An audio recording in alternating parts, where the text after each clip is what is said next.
Anytime you have an introductory element before an independent clause, you must offset it with a comma. First, let's review. An independent clause must contain three things in order to be independent. It must contain a subject, a verb, and a complete thought.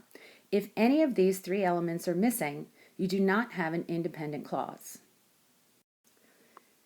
In each of these sentences, I've circled the subjects and underlined the verbs. Both of these sentences are independent clauses, meaning they can stand alone. They contain subjects, verbs, and complete thoughts.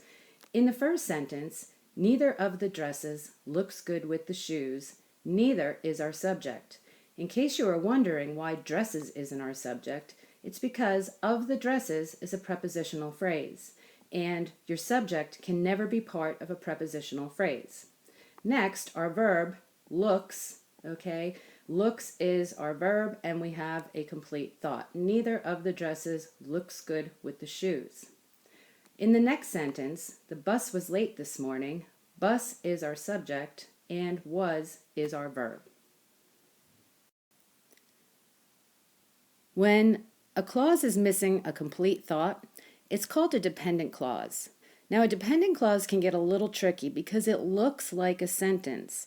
A dependent clause contains both a subject and a verb, but it's missing a complete thought, so it cannot stand alone. So if you look at the dependent clause, because the forecast called for rain, we have a subject. Our subject is forecast, and our verb is called. But we don't have a complete thought. Because the forecast called for rain, what? What happened? We're not finishing our thought. The sentence below it, however, does have a complete thought. Because the forecast called for rain, I brought my umbrella. See? Let's look at the next one. Whenever I have a test, well, we have a subject. Our subject is I, and our verb is have. But we don't have a complete thought here either. Whenever I have a test, what? What happens? So we need to finish that dependent clause with an independent clause. Whenever I have a test, I make sure to get a good night's sleep the night before.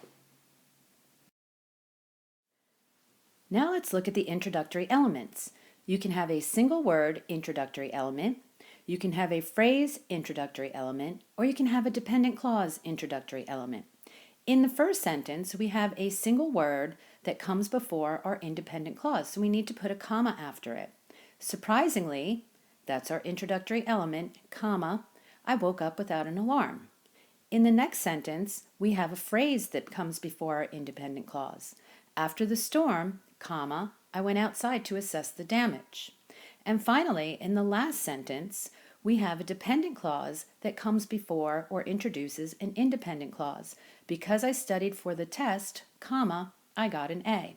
So anytime you have any of these types of introductory elements, you need to put a comma immediately following them. You know where to put the comma because you put the comma right at the beginning of the independent clause. So right before where your independent clause starts, you need a comma. Now let's get some practice. Let's look at the first sentence. If I did not pass the test, I will have to take it again. Put the comma after the introductory element.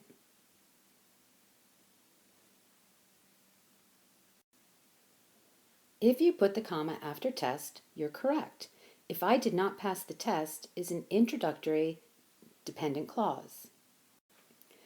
Let's look at the next sentence.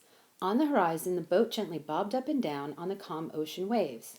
Put the comma after the introductory element.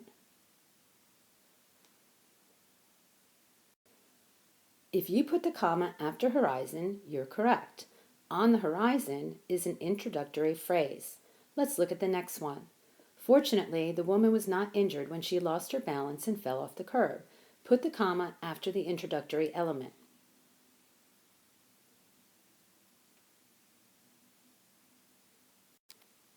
If you put the comma after fortunately, you're correct. Fortunately is a single introductory word. When I arrived at the store, I realized that I had left my wallet at home. Put the comma after the introductory element. If you put the comma after store, you're correct. When I arrived at the store is a dependent clause and it introduces the independent clause. Let's take a look at the last one. Before I left the house, I checked to make sure the doors were locked and the oven was off. Put the comma after the introductory element.